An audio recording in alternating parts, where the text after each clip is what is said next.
This is Pet Life Radio. Let's talk pets.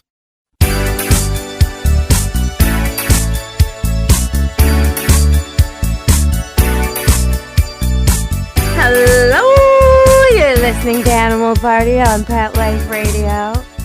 And I gotta say, if you're giving in to your animals and you're catering to them so much that it's making your life difficult, you gotta change that up. I was just talking to somebody, and I'm not gonna name names, but he's very connected to Pet Life Radio, and he was complaining that his cats must have wet food always with their dry food and must be fed twice a day, and he can never leave, not even for a day or two. And I said, well, what about an automatic feeder? Oh yeah, I've got that, but that wouldn't dispense the wet food, and they can't, I don't want them to go a meal without wet food. But in the meantime, he's probably gonna let these cats be his last because it's such a pain to hire people to ask for favors and have people come twice a day. Whereas if you only go away a little bit for short stints, it would be pretty easy to set up the automatic feeder and have cats for the rest of your life and save more cats, rescue more cats, enjoy more cats, not have to be catless because your standard's so high. Now, do these cats really need wet food at every meal because they're used to it? No. Is a weekend a long time for a cat, or is one night a long time for a cat, especially when there's more than one in a home? No, not really. They sleep 18 to 20 hours a day. So if you leave your cat for a day or two, and then you're there for the next 3 weeks, steady on, you work from home, you're always there, this is not at all difficult for the cat. If the cats, 2 of them, are left alone for a night or two, and the automatic feeder dispenses their food, and they don't get the treat of wet food with it, they get a choice. They can be a little bit hungry and wait, or they can eat the dry food. That's their choice, and they'll make a good choice. And you don't have to feel guilt over that because you'll be home in a day and get them back to their normal routine. So I do think a lot of this is self-inflicted hassle when we have our pets. And some of the dogs who come to Camp Good Dog come with very lengthy notes about all the things you have to do. You have to say these words before you feed them. And I don't mean that they're trained. I don't mean that that's a release word, because that makes sense to me. If you've trained your dog to never accept food from strangers unless they give a command, that's a safety thing, and I understand that. But I'm talking about people who want me to baby talk to their dog as I feed it twice a day. And they're convinced their dog won't eat unless I baby talk, which is not the case. Maybe the dog's that way with them, but he's not that way with me. Anyway, so there's people who send elaborate things, cans of sardines and stomach tripe and all different combinations. And every day the dog gets all these combinations of wonderful foods. But I'm thinking, if you just did a few of those and then next week did a few different ones, and then the dog would be just as happy and it would be so much less hassle for you.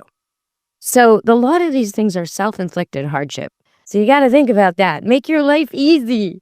All right. So we're going to talk today a little more about teaching dogs to find stuff, because I was talking about that and I have a YouTube showing it. And because apparently all of a sudden, I didn't know this, but all of a sudden foraging has become really on trend. People all over the world and Germany. Hello to everybody in Germany. I got to say hello, everybody, because it seems like it's big there. So mushroom tours, mushroom hunting, foraging in the forest for food is becoming all the rage in Germany. And so people are asking me on YouTube and through emails and stuff, they're asking me, how do we train our dogs to find mushrooms? Which, easy peasy, I can do it. So I've been doing it with my dogs, and I'll try to post a picture with this show of me and my crew out looking for chanterelles and our success. So first I should say, most mushrooms are deadly. Most of them would really hurt you or cause you very bad stomach upset. So if you're ever in doubt, don't eat it, okay? That's the first thing. Second thing is, if you want to find stuff, the best way to find stuff, anything, whether it's starfish on the beach or a certain kind of seaweed or a plant you want to harvest like salal or anything, it doesn't matter what it is, willow, I don't care what it is. You want to find something, and you have a good dog that listens well, that knows how to fetch, you're in business. He doesn't even know, even if he doesn't know how to fetch, if you have a treat-motivated dog, or a toy-motivated dog, or a fetch-motivated dog, or a dog who just loves to please you for cuddles, which pretty much describes every dog out there, right? If you put those together, you'd be yes. Every dog has the nose for this. Every dog can find you what you're looking for. So we're going to talk about that today on the show. Coming up next, stay tuned. And at the very end, I will give you a recipe. So, if you got extra time on your hands, or you got extra pumpkin, or you got extra carrots because you harvested them, or you bought them cheap, and you want to do a treat for your dogs, listen to the end of the show. I'll give you the recipe. Stay tuned on Animal Party, Pet Life Radio. We'll be back after the break. Take a bite out of your competition. Advertise your business with an ad in Pet Life Radio podcasts and radio shows. There is no other pet-related media that is as large and reaches more pet parents and pet lovers than Pet Life Radio. With over 7 million monthly listeners, Pet Life Radio podcasts are available on all major podcast platforms. And our live radio stream goes out to over 250 million subscribers on iHeartRadio, Odyssey, TuneIn, and other streaming apps. For more information on how you can advertise on the #1 pet podcast and radio network, visit PetLifeRadio.com/advertise today. Let's Talk Pets on PetLifeRadio.com.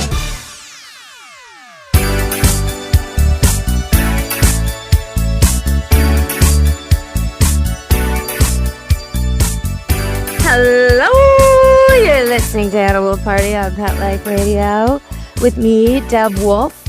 And before I get to how to train your dog to find stuff, which I love, I want to just clean up a couple of loose ends here. So, first I want to tell you about Levi. Levi's a standard poodle that I know really well. He's a friend of mine's dog, and I've helped him out a little bit here and there for different things. He knows me, loves me, likes me. So, I'm way away from home, in a different city, in a different place, trying to catch a ferry. And I'm kind of bored, so I decide to wander through the terminal while we're waiting for the ferry. And I'm just walking on my own, and I run into my good friend Laura. And I'm looking at this lady thinking, geez, that lady sure looks like Laura. That lady really looks like Laura. And it's Laura. So she said, hey, Deb, no. We hug each other, blah, blah, blah. Okay. We visit for a while. I meet her mom. Everything's great. We part. I go back into the terminal. She goes to her car. About a half an hour later, I see her again, only this time she's with her big white poodle, Levi, who's my friend. And Levi sees me, and without even blinking, he doesn't look excited. He doesn't get it all like, hey, Deb, what are you doing here? None of that. He just looks at me like, hey, Deb, how's it going? As if he expected me to be there. And someone standing with us said, wow, he sure expected you to be here. And I said, of course he did. He smelled me on her. We've already hugged. We've already greeted. Come on, people. Don't diminish the ability of that dog nose. He knew. He probably greeted her and went, where's Deb? Where's Deb? And then was looking for me. That's probably what was going on. And then he saw me and went, there's Deb. So dogs' noses are amazing. They can smell the difference between a bad mushroom and a good mushroom. They can smell the difference between different plants. When you make spaghetti sauce and they're sitting underneath the sofa and you're cooking in the kitchen, they can smell every ingredient you put into the sauce. So I smell tomato sauce. And maybe I can smell garlic or onions or something very strong, maybe basil, but I don't smell everything. I cannot distinguish every little thing you put in your soup. I do not know if you put parsnips in there or turnip or squash or peas. I can't smell these things, but your dog can. And that's why you can train them to find mushrooms. You can train them to forage in the German forests. All those pointers, oh my gosh. See, that's the thing. I always teach dogs to sit for mushrooms, but if you've got a German short-haired pointer, and probably people in Germany do, or a Weimaraner, any of these dogs that are supposed to point at birds, you can get them, as soon as you start training them, you'll see it. Instead of sitting, they will point. So let me just say right now, when you're looking at my YouTube on Go Find, and you're listening to me talk on previous shows about how to teach dogs to find mushrooms, and I always say make the dog sit beside them, I probably should have said, unless it's a pointing breed, And then if the dog stands and points, that is perfect. You don't need him to sit. That's perfect. What you don't want is him to start eating them or tearing them up or trying to fetch them to you. So we're trying to teach a new behavior at that find moment that is not bring it back to me. You don't want him grabbing a mushroom and carrying it back and maybe ruining it or not leading you to the spot he found it, right? There's certain things going on here. It's not fetch. You don't want him to go find it and bring it to you. That is not what we want. We want him to go find it and stay at it and let you find him. So trackers are probably a good idea. And the other day I had 4 of mine out in the forest looking for chanterelles, and we found a pound and a half, which I think is worth like $100. I don't know. I'm going to eat them. But while we were out there, at one point, they disappeared for a little bit. 3 of them. One of them stayed close, so I knew they weren't really gone. But they disappeared for a bit. And when I was calling them, they weren't really responding. And I did hear one bark. And for a brief second, I thought, coyotes. Ugh, what if they're being surrounded? But my dogs are pretty healthy and hardy and smart and fast, and they're a group. So I wasn't too worried. It was middle of the day, but starting to get late. So yeah, bears. What if it's a bear? What if it's a deer? What if it's a deer and they follow it forever? What's happening here? And I had a brief moment of, oh my God, why did I do this without trackers? So they came back, of course. I mean, they're my dogs and they always come back. They came back all happy and excited, and I put more of them on leash, and I've already ordered the trackers. So I will let you know if these trackers that I ordered work. They're from Amazon, and there's 4, and I have 4 dogs I want to put trackers on. So I'm going to see if I can keep track of them that way, because you don't want to lose your dog in the forest. And I found out recently my usual way of training dogs is on a long leash or a short leash, and we go together. And when I find the mushroom, I make a big fuss and make the dog sit and appraise it. I do that over and over and over. And as I'm searching for the mushroom, especially if I see it or I know where some are, I can tell the dog to find them as we're successfully finding them. So I do that a whole bunch of times, and then the dogs just find them. But the leash really restricts you. It means the dog can't find them where you're not, right? Which is the whole point of the exercise.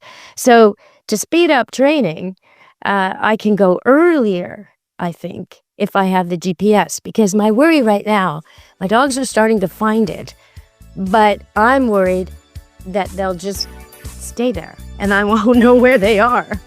So now I'm going to use the trackers. Okay, we're going to get a break and talk a little more about this, and then talk about a squirrel and a recipe. So stay tuned on Animal Party Pet Life Radio with me, Deb Wolfe. Real people, real stories. Our little dog developed this lymph problem. The chemotherapy lasted for 6 months, started developing more lymph nodes. So I thought I'd just try carnivore. The lymph nodes started to go down. Then I took him into the vet to have him checked out, and there was no signs at all inside. My cat had issues that developed in his eye, and 3 months later, my veterinarian said, let's go ahead and remove the eye. I heard the carnivore on advertising, so I said, you know what? I'm going to order this product. They did the procedure, they did all the tests, and they said, I don't know what you did. This product saved his eye. I've got a Labrador who could hardly lift herself up off the floor. The treatment was chemotherapy. That's when I said, this could be the ticket. About 3 weeks, you could tell she was very alert. She was going on a 5-mile walk. She is just like prime again. Call 866-836-8735. That's 866-836-8735. Or visit carnivore.com. That's carnivora.com. Use promo code PETLIFE at checkout for 15% off your order at carnivora.com. Let's talk pets. Let's talk pets On Pet Life Radio. Pet Life Radio. PetLifeRadio.com.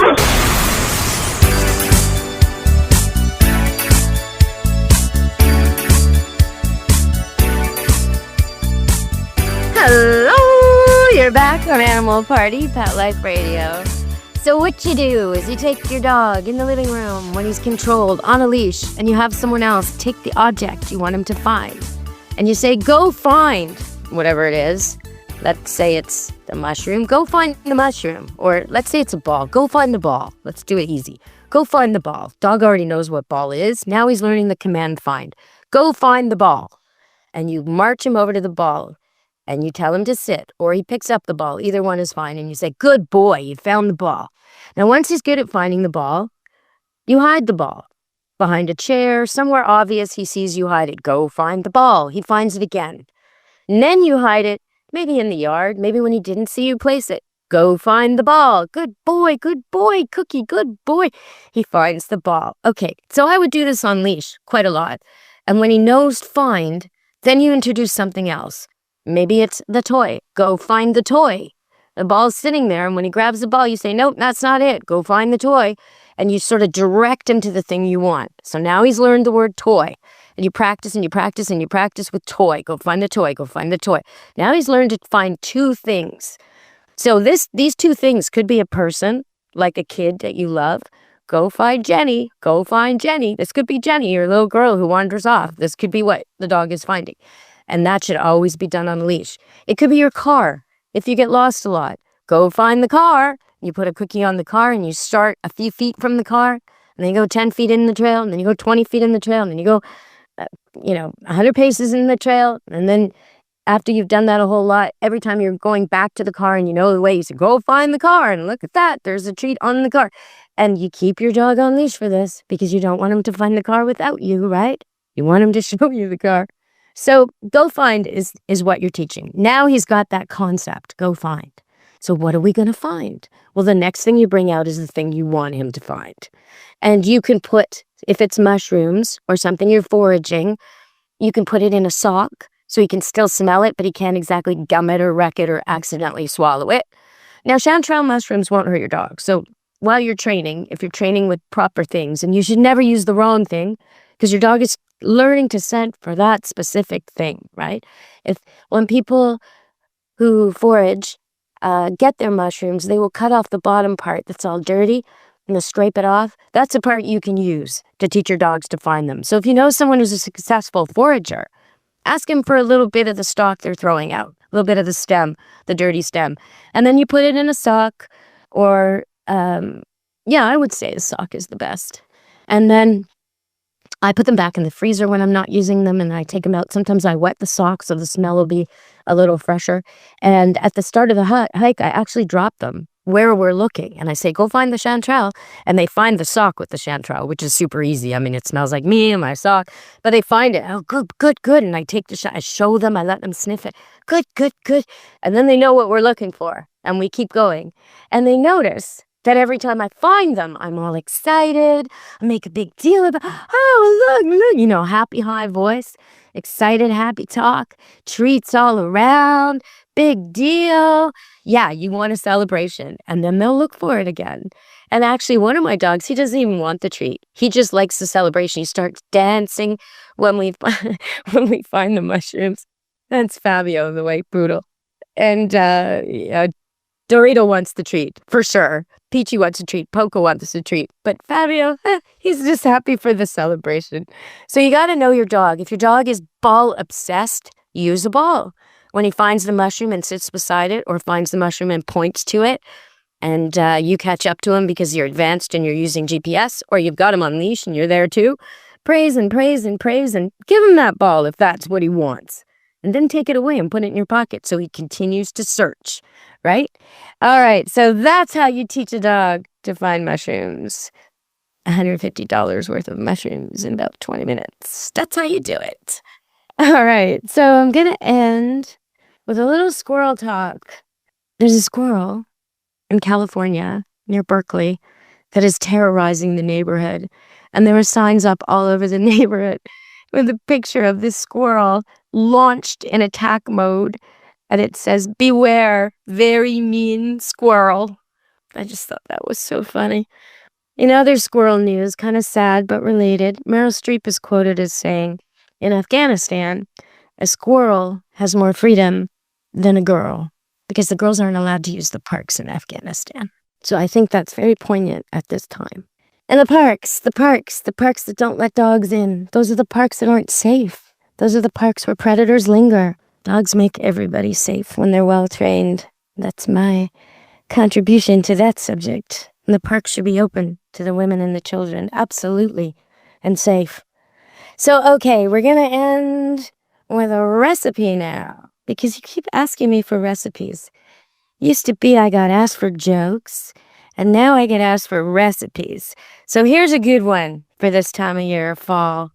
Preheat your oven to 250, wash your carrots, and slice them lengthwise into strips about a 1/4 inch thick. Then you coat them with pumpkin and oil in a large bowl. So you want them really coated. You lay them on a baking sheet, I would suggest with parchment paper, and just a single layer, and you bake in the preheated oven for 2 to 3 hours. So you're really drying these out. You flip them halfway through. You want these carrots to be really dried out and chewy. So the pumpkin oil kind of coats them, makes them a little bit crispy and tasty on the outside. Then you let the carrots cool completely and then let your dog have them. So that's it. A pumpkin carrot chew recipe for today. All right, everybody. Happy mushroom hunting for all of you listening to me in Germany, and welcome to the show. Please send us your questions, your comments, your guest suggestions, anything at all, because this is a whole new audience I'm discovering, and I'm grateful to have you. All the dogs and cats of Germany, welcome to Animal Party on Pet Life Radio. All right, everybody, for me and the show, be good to your animals. Ciao, meow. Let's Talk Pets, every week on demand, only on PetLifeRadio.com.